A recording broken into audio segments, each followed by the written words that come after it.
Well, there's one more source of heal. And a nice clean dispel as well. And you can't call the duel. Like, if he duels, the call does not work. Yeah. Well, but I like JSTORM's draft. Really good hero to like lockdowns. Heroes like Leshrac, who just want to be like near the fight, but not necessarily targeted. Is your war down for some Ursa, man? Are you want him to? You so want him to be that? So good against Jug Legion, and you have like tower damage. Ursa scales pretty well into the late game in general. I don't know. Maybe it's too bad against Bat. Maybe you need a hero that's just good against Bat. But like, if you're saving it just for Bat, Slark's still a decent option, even though you're against Legion. That's really the only counter they have. So I'd be fine with Slark. I always think Void. Nah. What about Why something not like Void? Wraith or? You could just go Wraith King. It's like an early game, mid game thing where Sticky Napalm's like super potent this game if they pick a hero that can't remove it. Lifestealer? I thought about Lifestealer. I think that's like part of why they picked Jug. It kind of denies Lifestealer. And it's annoying playing Lifestealer against these BKB piercing disables, right? Duel and that's lasso. What I mean. It's not like a easy game. It's like you'd have a free farm lane, but it's not an easy game, which is fine. Like if they want to do that. They have, like, heroes that can easily play as 4, right? You have, like, easy rotations to the Axe's lane. It's almost always going to be pushed in because he also has a Jakiro. So Lesh can very naturally just walk there. Is there any, like, later game hero or maybe a heavy pushing hero? It's Trolls. Yeah, Trolls banned. Trolls already banned. Sven's already banned. Yeah, Slark, yep. I didn't really see much better. And even though you're Slark against Legion, I think Yawar is going to build and play this better. I'm not trying to harp on Leo. I wasn't happy with the BKB. Ford is just a better team. Yeah, and I like both teams' drafts. I think they both have a good game plan, and it's going to come down to execution this game, surprisingly. Like, I think this is a very even draft. I think JSTORM just has a better way to end the game and play it quick, as Blitz say, right? Like, it's super easy for them to just go and do a fight, right? Like, if you're pushing on their side of the base with a Chen Juggernaut Legion, it's very hard to go on them. You just pop the Death Prophet ulti. Does Ford ever want to go on that? Like, I don't think so. I think Ford is the better team, but I think JSTORM's got this game. It's also nice that they have 3 cores that are all going to scale relatively well into the late game, so there's not the, I feel like the normal timer against the hard carries like Slark, you're like, oh god, like all their cores can scale relatively well. But I think Forward did, like, in order to give themselves a good win condition, needed like the superior carry to everybody. I like JSTORM. Yeah, Slark's issue is generally the enemy team 5-manning when he can't participate. So that's definitely a huge throughout this game. So we're basically going to see whether or not Slark can get enough items to become relevant by the time they're grouping up on JSTORM, because once he gets those items, I think it's really hard to deal with them. But we saw last game, like, the difference is I think Lesh will have way more impact than the Quap did. Wait. Hello? Space station? Oh my god, Brian, we have to go! They're coming, the aliens! Ah! Why is it every single time that we separate? Like, when we're on the couch, it's because, we're getting killed, and then when they're leaving, it's because they're leaving us behind because aliens or a meteorite or something is on its way to kill the space station. Honestly, at this point in our Dota careers, you can sacrifice us, guys. Like, I'm serious. We got the fresh young blood and BSJ and Grant. Yeah, you're not OD Pixel, dude. Come on, no one. I mean, like there'll be like 14 of your fans that'll be like sad, but at the end of the day, they'll get over it. Yeah, my one guy in chat will mourn me, but his Twitch chat name is I Shove Waves or something like that, you know. But I like the Blitz. Blitz knows what it's all about. Ladies and gentlemen, it's Forward versus JSTORM. We have ourselves the North American qualifier. It comes down to these 2 teams. One of them will head to the International, and the other one will have their dreams of TI ruined here. This is my favorite/least favorite time of the year. When you know that somebody is about to be like at the peak of ecstasy. Like they are the happiest they'll be for a really long time until they get last at TI. Whoa, that's some shade at NA there. No, I'm just saying in general. Like, okay. That was not like an only shaded NA thing. I'm really sorry, Forward. I hope you get top 3. Or JSTORM, I actually like their draft better, and I did call them to win 3-1. Despite all the haters. Why did you choose JSTORM? Like, what convinced you? Because, I mean, you were telling me this morning you were not the biggest fan of following JSTORM in the way they played yesterday. So what changed I really just wanted to cosplay Kyle and see what it was like to be wrong all the time. Well, you may not get your chance if the drafts and your analysis on the drafts. Then comes I'll to be fruition. right, and it's a win-win. Wow, That's you're really just playing some 4D chess right now, aren't you? So we are going to have the Axe Silencer dual lane against the Juggernaut, and Bat Rider is actually going to be top rather than bottom, which is good for forward, right? They want the Silencer against the Bat. Yes. So did they correctly read the situation? Like, why isn't Bat Rider? Oh, because of Slark. Yeah. Yeah, You don't want to put sense. the Bat versus the Sark. Yeah, and we actually just watched that matchup last game, right? So the Bat Rider support trying to threaten the Slark, and it just didn't do anything. It is really not fun. Oh, and this is a little bit different. He's actually opted to go for, is it press the attack? Yeah, press the attack. I always get really confused because I feel like that should be Yeah. called moment of courage. Exactly. Press the attack should be the extra hit that you're getting in when you're being attacked or Moment of attacking courage, like, somebody. For this one moment, and then you're... Yeah. Plus, it like you show at the yeah, horn. you're like shouting too. That Yeah. should be your moment Press of the courage. attack sounds like you're actually swinging. Yeah. I like that. All right. Overwhelming odds is obviously That's like good. very easy. That's a great. I know I always have to think about it in the reverse whenever Yeah. I think of Legion. You think somebody maybe messed it up?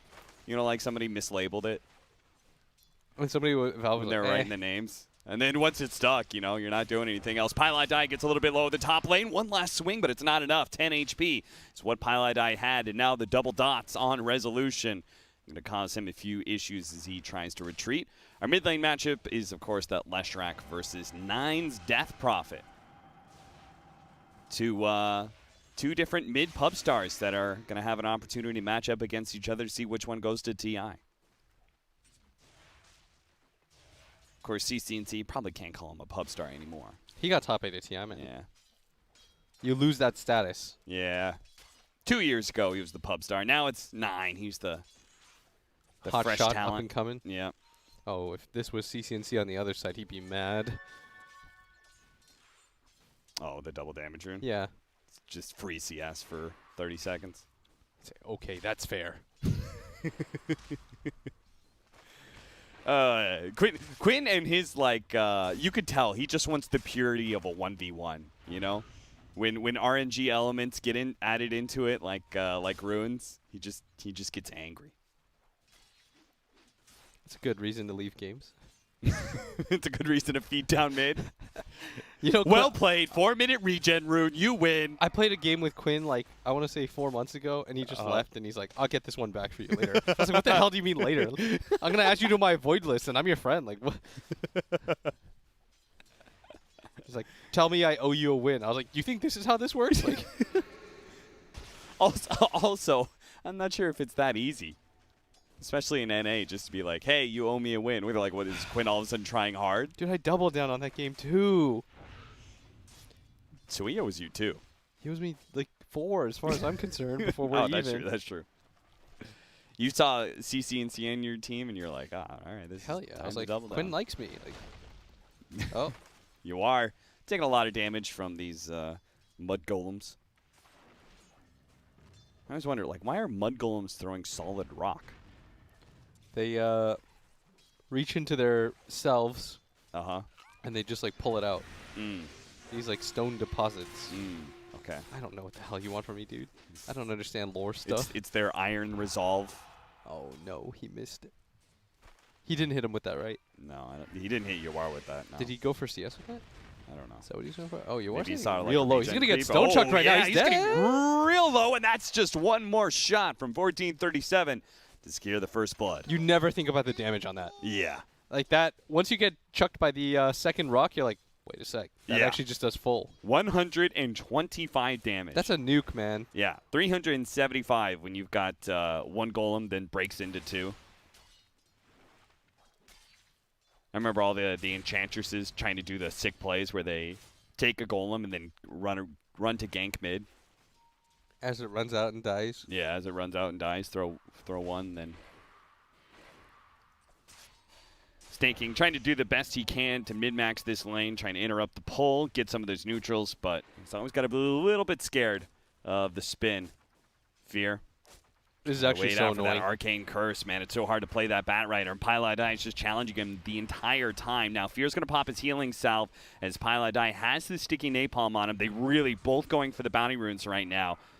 Snake King trying to go wherever Fear is headed to, but it looks like Piladai actually gets headed off by Resolution. Still not low enough, though, for Rezo to commit underneath tower to get that kill. And they will, it'll be Forward who get 3 of the bounty runes. As a result, they got both bottom. You saw right there why it's so annoying playing Bat versus Silencer. Yeah. You want to trade hits so badly as the Bat Rider. You're thinking to yourself, like, if I sticky this idiot like 3 times, he's dead. But you realize you're actually just killing yourself too. And it's just not, it's a weird concept for a hero that loves to trade hits. Mm-hmm. You're taking away the core concept of what he loves to do. 1437 just trying out his new Medallion of Courage on the neutral creeps. You can see he's been doing a lot of bullying here. 21-3 is UR's CS compared to the Juggernaut, who's 26-8. I will say another thing that I really like about JSTORM's lineup is their ability to Roche. Whereas I feel like for Forward, that ability comes with, you have to like 5-man wipe. Yeah. To be able to do so. Whereas, you know, Jug plus DP and, I mean, all the heroes are actually not bad against Roche at all. Maybe the Bat Rider doesn't really do anything, but he's good at giving you vision around the pit area so that you can't challenge a fight. So in a way, they all kind of work out. MSS, look at this. Moo is just challenging him all the way. He still has pressed the attack, so we will be able to remove that attack speed slow. MSS is going to be able to teep away. He'll be fine. Meanwhile, mid lane, though, CCNC managed to kill Nine's Death Prophet. Which is that? I'm not sure if that's supposed to happen, Blitz. That is... Was there help from the Silencer? Does he have an assist? I really don't think there was a whole lot of help. He has an assist. He has an assist, but how much... I mean, how much health could it really be? It's a Silencer. No one's really afraid of the ganking Silencer, you know. 1437 is going to be caught in the rotation as they all went to the shrine, and CCNC's like, well, I'm already halfway here. I'll help you out with this bottom lane, which has been such a nuisance to Yawar.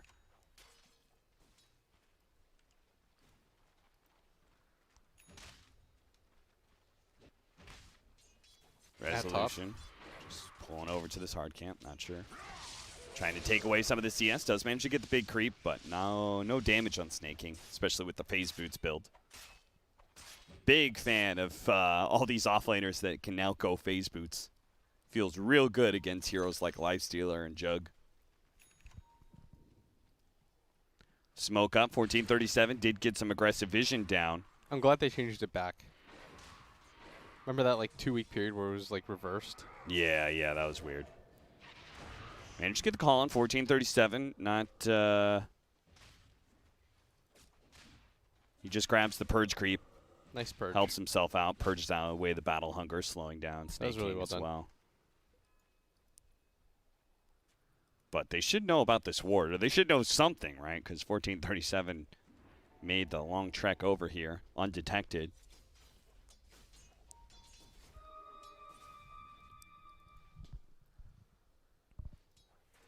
We should have some kills coming up soon.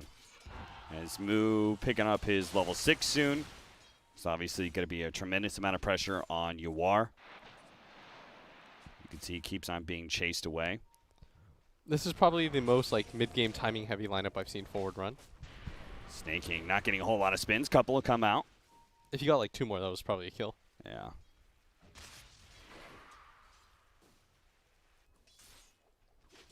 And they're just going to reset things. I think you push in this bottom wave now and try to get the Slark to come back.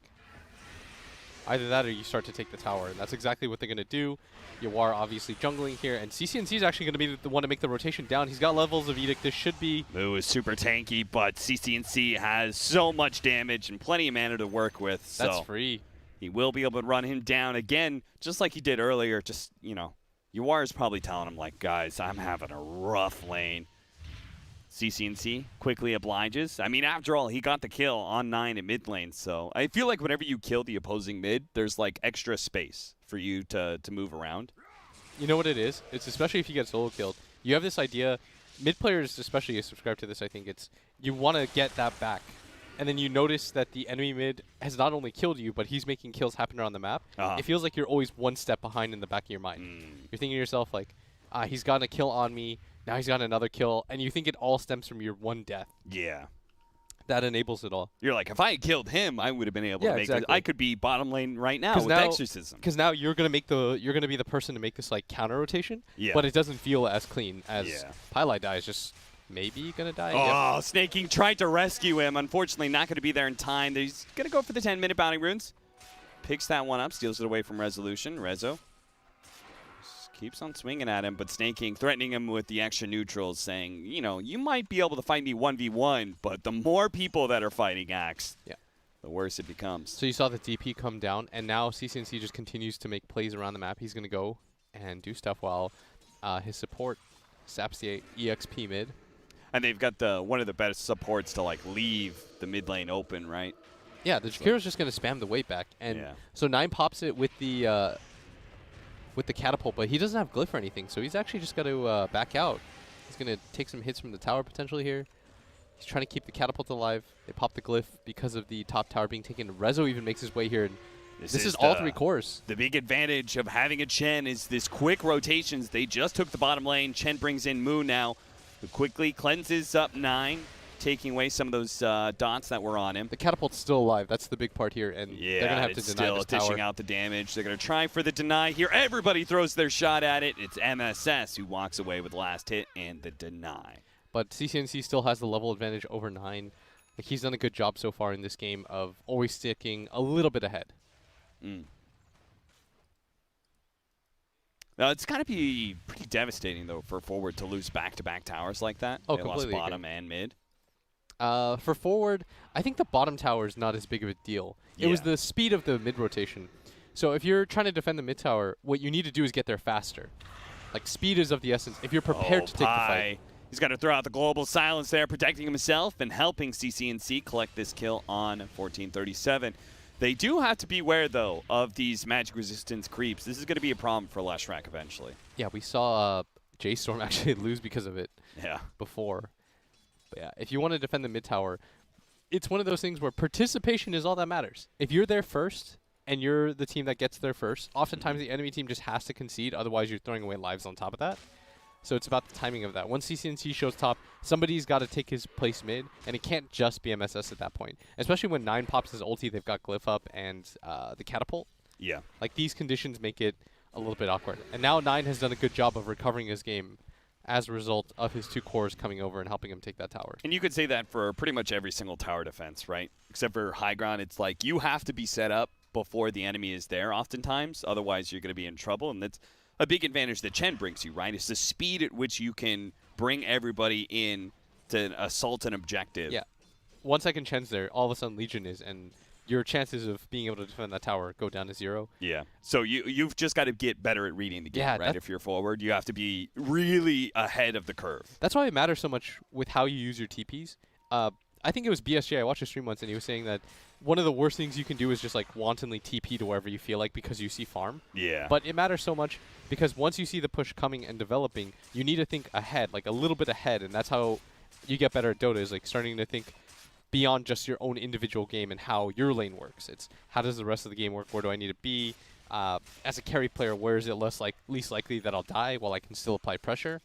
For Rezo, it's going to be this bottom lane area. Yeah, they don't have a whole lot to threaten this Juggernaut. It's pretty much just the Axe. Now, Axe does have a early Blink Dagger. We saw that picked up a little bit earlier. By the way, DP went for Yules because of the Axe instead of going for the Ags first. Plus the Slark and the, honestly, it's just really good to go. Yeah, get rid of the global silence. Just a lot of things to help out for. Sure. Self-Yules off of CCNC, Yulesing you and try and set up the splitter stun. And look at this. The best part of having your mid tower alive is that you get this leeway, and you can see how badly Forward want to take the enemy mid tower. Yeah. They're smoked up. The first reveal of the Axe Blink Dagger, they want it so badly. The smoke rotation, when you haven't taken the mid tower and you go from one side of the map to the other, like you just have to run down the river area, that feels so terrible, you know? They're going to take the tower because of the level, the 4 points of the Diabolic Edict. I do like what Fear was doing there, though. He has the right idea. He's like, oh, well, I can't just let 9 get gone on first. Like, I'll be there. But the 4 points of Edict are just way too much. When do you think JSTORM didn't bring more heroes to defend it? I'm not sure. I think they're being a little bit greedy with their positioning. Yeah. That's part of why I thought they drafted the the Legion Commander, not just because of the dispel of the press the attack, but because you could just overwhelming odds kill the creep wave and make the Leshrac feel really vulnerable. Instead, they used that time to split up and farm. Everybody was farming at that point, pretty much. And they are going to bring the Legion Commander down here. They do have a Blade Mail. That's a big team fight item, but forward. Set up position. Fear's going to be able to reveal them on the high ground immediately. Yule's up and missed the call from Snaking. They are going to be able to get the Ice Path quickly removed by press the attack. Now the Omni Slash on MSS. Bounces over to Pylai. Pylai pops Global Silence right before he dies, but they have already got the lasso on his Snaking with the X's. Mount forward just on full retreat at this point. They've already lost 2. And MSS, no Yule's up just yet for 9. So no cancel of that TP. That was such rough communication.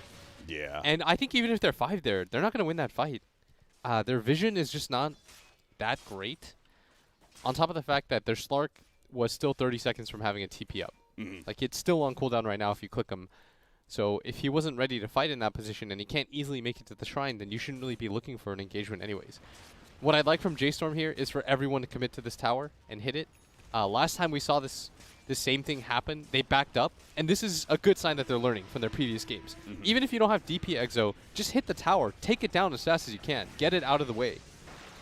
Yule's a little bit out of position, perhaps. 14:37 had his hero over here, and Fear's also going to die as he gets chopped down. That was just odd. I'm not sure why your supports are the ones kind of being between the enemy and the tower and the rest of the team.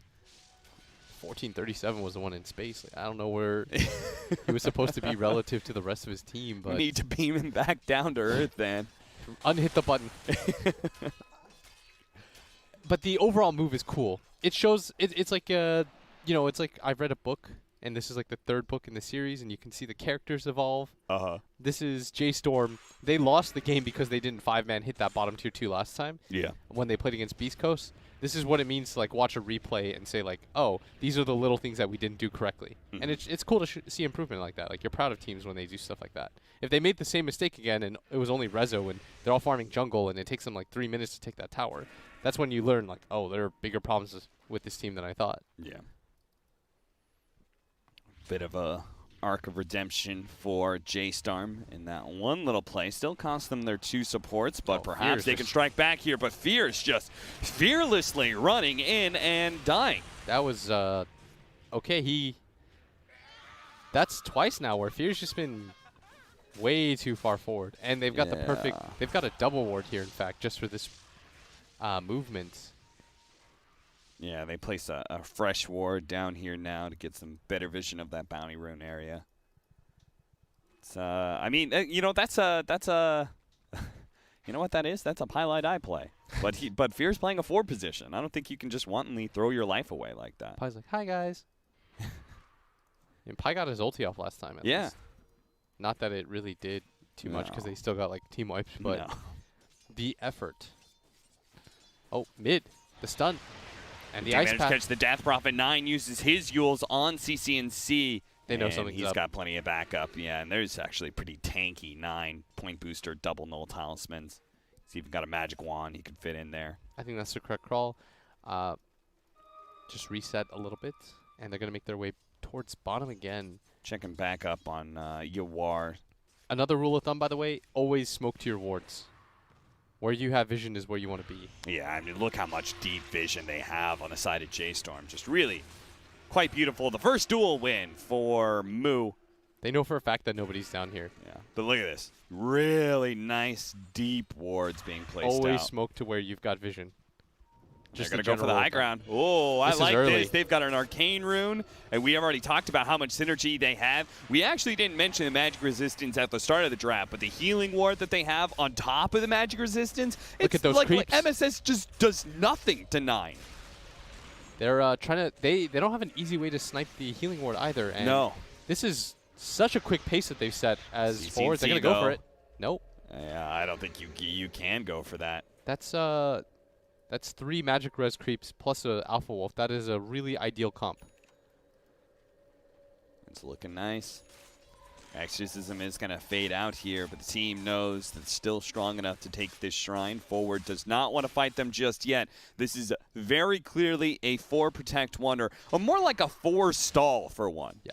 where they're just going to be trying to like take a little team fights, defend some towers, but at the end it's all just trying to stall out for UR to come online, who now has his Echo Saber. What happened to JSTORM? Like, they just woke up on the right side of the bed. Yeah. They're like, we're going to play fast, aggressive Dota and just fight. I mean, that's what Grant always says that, right? It's the grand thing to say, you know, you just have one good day, you're NTI. And maybe JSTORM is having that good day here as they've already taken down Beast Coast, who they lost handedly 2-0 last time. They got crushed, dude. They did not look like they were a team who could... Oh, no. They globaled for an illusion. They thought it was the real Jug. The all chats, they're all doing it. They're feeling themselves. All chat. I mean, they're still behind in goal. Let's relax, guys. Like, you are still having a really good game. So is CCNC. Yeah, that is surprising to me. They have such a huge tower advantage, having taken a Tier 3 and a Shrine, that they're down by 1K. That is not really what I would have expected. But you just farm faster on the side of, like, Leshrac plus Slark is going to farm faster than Jug and DP, especially a Jug that doesn't have Maelstrom first item. But if they get this Roshan, which Forward knows is happening right now, just not sure if they can contest it. UR is going to join for this fight. He knows that this fight is too important to give up and let them do it by 4, but Roshan's about to fall. They do have the Macro Pyre out. Resolution's going to spin to make sure he picks up the Aegis. No stuns out. He gets it. They do manage to get a duel onto the Slark, and Slark's dead just like that. UR took all that time to farm. His very first fight, he shows up and he grants a duel kill. Oh, what a stun from CCNC. They do manage to grant a beautiful call, culling blade onto 1, but the rest of the heroes, they heal up so quickly, and now it's Snake King who's going to die. Fortunately, CCNC and all his movement speed was able to get out of there, but 3 buybacks, and JSTORM honestly don't look like they would lose a fight, even still. And that's a weird position to triple buyback. The only reason you triple buyback there is if it's going to push the fight in a certain direction, or if Roshan was still up. Yeah. That was a panic. Oh, God, like, we need to do something about this. And as a result, now the gold lead going to swing pretty heavily in favor of JSTORM, up 2K now. I mean, you are, like, getting dueled like that. He just walked forward and died. He was also the first one to buy back, which probably incentivized MSS and Pilot Die to do the same. I feel like that's one of those, I made a mistake, I need to rectify this mistake buybacks. And as a result, he's going to die back, or just die, and buy back, sorry. And now his item progression is, like, really slowed out. Oh, yeah. This isn't even a Legion with Blink Dagger or anything. Moo's just straight up gone for the build that he always goes when he's not Timbersaw, which is one small item bracer into Solar Crest. If he's Beastmaster, it's Vlads. If he's Spirit Breaker, it's Blade Mail. Yeah. And apparently when it's a Legion Commander, it's also Blade Mail. And why not? You're facing up against a Leshrac and a Slark. Really value Blade Mail game. Yeah. I still think that Forward can win, but not like this right now. They've got to set up their fights better. Pie. They're going to try drums and catch him, but that's not going to happen. Big item pickup about to happen on the Juggernaut as Rezo's about to pick up his Maelstrom. And this is also a different Rezo than the one we saw yesterday. The one we saw yesterday was like, ugh, like, not spinning and TPing out, so he's getting his TPs canceled. Remember the amount of times that Centaur Blink called him when he had Rage up? Yeah. And that was probably the roughest performance I've seen. I saw a lot of people call him trash. And honestly, he played pretty badly, but yeah. Nothing happened in the, like, them trying to get inside the Roshan pit, but I do appreciate him just, like, safety spinning to pick up the Aegis. Like, just stuff like that. Like, you needed that kind of... Yeah, exactly. Oftentimes what it is about a professional player is, like, you do the extra step. Not because it's easy, but because it's the right thing to do. CCNC, as well as Snake King, you could see what's on their mind right now. Oh, God, we can't fight them. I hope they don't go high ground, and I'm going to try and incentivize them not to go high ground. We're going to go split push. We're going to push in the other lanes. We're going to try and take some towers as quick as possible and just get as much gold before JSTORM may just go all in. I mean, I think this is their strongest item timing. They're not waiting for any other items. They've got Maelstrom on Jug. They've got Ags on DP. They've already taken a tier 3 tower mid, and Nine's going to pop his ulti for this too. If you're Forward, you've got to do something. They're going to go for the split push. Yawar hitting bottom, but Glyph's been popped already. This team's going to have to do this 4v5 for the time being.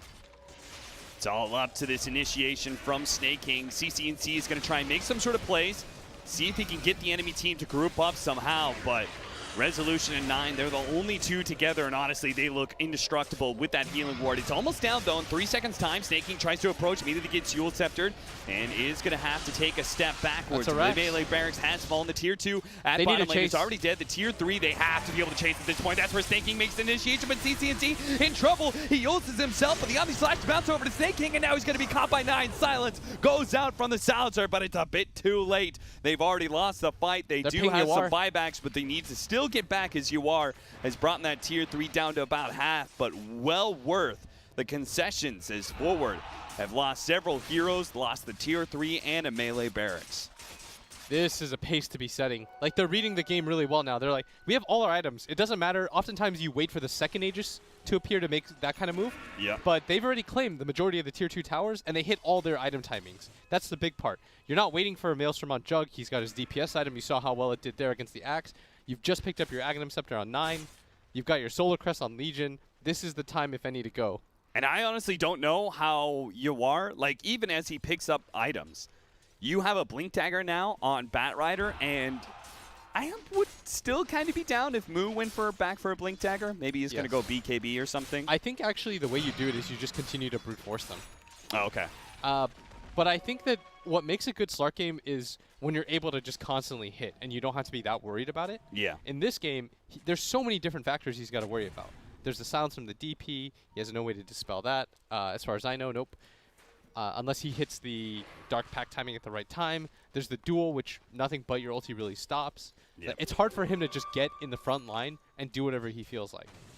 So in that case, you're okay with the Blink Dagger on Moo because it threatens the Slark enough. I mean, that I thought he can't could have go just for gone the for free the swinging. I feel like he could have just gone for some sort of build that allows him to like run in and fight. Mm-hmm. But getting a Blink Dagger and getting to the backline is never a bad idea either. And honestly, they already have two heroes that are like very front line in Juggernaut and 9. We saw the way they pushed that last fight. The sentries dropped there. You are. They don't have global. They've got vision for a second. I don't think you fight without global, but JSTORM will either. Just go for it again. They've got Mech now on 1437, who seconds ago was like the poorest person I've ever seen, but with all these towers, he's just got a cornucopia of things flowing in. You've got a Mjolnir. Just look at all these auras. I feel like they've hit their next item timing. The only thing that they're concerned about right now is the Aegis. And if you're forward, I mean, the amount of moves that you have to make are pretty limited. You realistically get one really good fight, and you can turn things around. But I just don't know how you set that up with the support duo that you have. MSS is a very good forward player, but you sort of hamstring him by putting him on a hero like Jakiro. We have Shiva's coming in very soon for JSTORM. I would have much rather seen him on some sort of hero that can just straight up initiate or take up farm. Yeah. Like a kill threat. Right. Well, you are just gonna go out for the split push again, trying to relieve the pressure from the top lane. Melee Barracks going down. But JSTORM, I mean, there's no rush at this point. They're so far ahead of schedule. They can take this tier 2. They can wait out the Shivas, wait out for the second Roshan if they want. Because again, even as the Slark gets Scotty, there's still that big threat of these near instant initiations of Duel and the Blink Lasso. He needs like Scotty, Lincoln's, and then a DPS item, and after that he'll feel comfortable fighting. Yeah. But before that point, it's so scary for him at all times. Like his entire toolkit, you don't want to have to use the Slark ult just to initiate fights. You want to be able to use it to play like the margins for your HP. Right. But right now against the Batrider and the Legion, that's sort of what you have to do.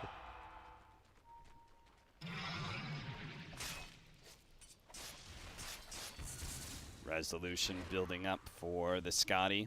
Completed the Mjolnir, because again, just a lot of little instances of damage that can spark. In fact, almost everybody, in fact, everyone is putting out some small little bits of damage constantly.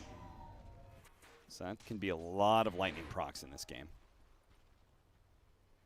Oh man, what a meta where it's 28 minutes in and your creeps that you're going to grab are still the Centaur Coursers and the Hellbears. Yeah, this is pretty wild. That's something. 10% magic resistance for each one of these for the heroes. The creeps are nigh indestructible themselves against a lot of this magic damage. The Hellbear's better, right? It's got to be. It's a higher level, yeah. It's got more armor and it does slightly more damage. Yeah. I guess the armor matters a little bit. If you're like trying to absolute min-max, you try to go for all of them. Yeah, all hell bears. But like, it doesn't really matter that much. No, because all they're doing is just kind of sitting a bit behind your team, providing. What a way to play Chen. Anyone can play Chen like that. Yeah, honestly, there's no micro involved in this Chen. You just wait, and then you pop your ulti when somebody gets gone on, and you're all good. Yeah. Like, I think 1437. Like his creeps have been here for the past like 3 minutes. Yeah. Because he doesn't even do the thing that Chen's used to do, which is like scouting out and stuff and like getting information. Like, nah, he doesn't want to lose a single one of these magic resistance creeps. He scouts out the Roshan has spawned, so that'll probably be JSTORM's next objective in line. The 30-minute bounty runes coming in. Forward have taken the right side of the map. I don't think you can give this up. And also, Yawar's deciding to go forward the Lincolns because I think he realizes his predicament. Yeah. In that he can't approach a fight properly because of the items that, or the heroes that JSTORM have. They got to hit the high ground soon. I think Snake King was the one who pinged it. I think he made the call like, guys, we have to threaten this high ground because they're going to be taking Rosh. We have to force them back if we want to be able to defend against Roshan. And if Roshan is already up, they're doing it right now, then we need something out of this. And unfortunately, a tier 3 is not what they get. Damage doesn't happen fast enough. In fact, somebody's going to get caught here, and it looks like it could be Pilot Die. Move spot on for a second. TP away, not going to happen. Taunted up. And the third duel of the game. He barely got it there, dude. Yeah, the timer was just about to run out. And now you're going to go high ground again? And there's nothing really to stop you. Rezo's about to finish his Scotty. Like, the item timings are lining up real nicely. Level 20 talent, plus a cheese on Death Prophet. Rezo with the Scotty and the Aegis. This is really night and day, though, for the team. Yeah, for sure. Now it's forward playing slow and having to deal with, to resort to split pushing and tempo controlling. All right, well, they're going to have to. There's no more split pushing available for Yawar. This is pretty much the do or die situation. He's going to have to fight with his team. See if they can defend against this. Looks like JSTORM, just before they go for the high ground, want to make sure that all, or at least these two lanes that are easy to access are pushed in. Bottom, which they're going to go through, and mid, collect that creep wave. Rezo pops a spin as he sees the split earth coming his way. Yawar tries to steal a little bit of stats, but you can see how quickly he was threatened there. There is going to be the call onto you, but immediately intercepted by the lasso. He's going to pull that axe away from the Juggernaut. Now the Yules is actually going to be able to buy him a little bit of time, but the Omni Slash is still enough to finish up the axe. No buyback for Snake King, and the melee ranks quick to fall as 9 as well as Resolution are focusing it down. You can see they remain a little bit split, though, just to make sure there's no easy initiation for somebody like the Ice Path from MSS. Now they head towards mid. A missed split earth from CCNC. With this one exorcism, it's looking like they may actually just take 2 lanes of racks forward. Pretty much have to dive in. Now the buyback comes out from Snake King as he finally gets enough gold or time, but it's a bit too late as there's only that range racks. He tries to make the call a little bit shy, though. 9 is able to get away. Turns out, JSTORM, well, it's not going to be Megas, but honestly, they've lost nothing for it. They can just wait for the next exorcism. They'll still have Aegis. That was good trigger discipline too from Moo. He had his ult up the entire time, but once the buybacks came in, he still held it. He's like, you don't want to bait your team into a position where they have to overdive. Yeah. You just wait. They're taking buildings anyways. This is a game-winning move. They've done all the right things in this game so far. It's 33 minutes in. They're 1 racks away from, or 1 set, 2 range barracks. Smoke out forward.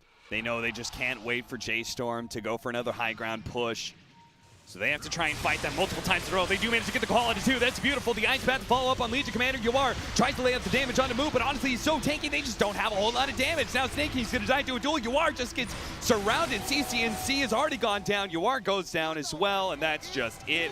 GG is called. Honestly, this is looking like a rough game for Forward for the last 20 minutes, and pretty much as everybody kind of talked about on the panel, which was that JSTORM just have a really nice synergistic